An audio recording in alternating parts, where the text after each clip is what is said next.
Hello and welcome to the Southampton University Key Concepts for A Level Philosophy series. In these videos, philosophers from the University of Southampton explain some of the key concepts for the AQA Philosophy A Level. My name is Fiona Woollard, and today I will be looking at the concepts of virtue and habituation in Aristotelian virtue ethics.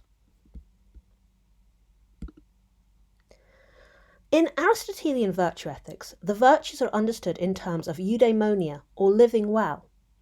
Aristotle argues that to live well for a human is to exercise the capacities that set human beings apart from other animals, our ability to guide our behaviour by reason. A virtue is a trait that either contributes to or is part of living well. Some examples of traditional virtues are courage, honesty, and generosity. Aristotle recognised these as virtues, but doesn't try to prove that they're part of living well to someone who just doesn't get the value of these properties. He says that before you're ready to do ethics, you must already have acquired a love of these virtues.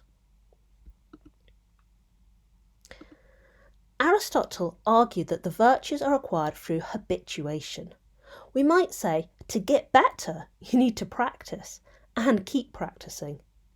We become honest by repeatedly acting honestly.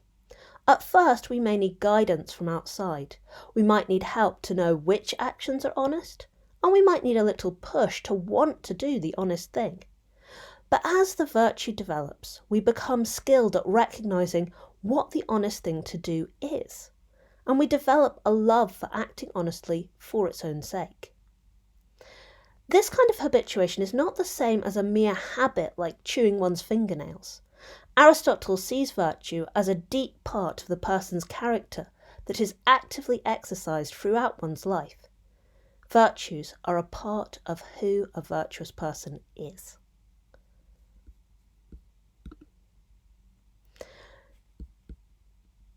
Thank you very much for listening to this video. If you want to find out more, then you can contact us at f.woolard@soton.ac.uk, philosophy@soton.ac.uk, or go to southampton.ac.uk/philosophy. Follow us on Twitter at Soton Philosophy or on Facebook. Thank you very much.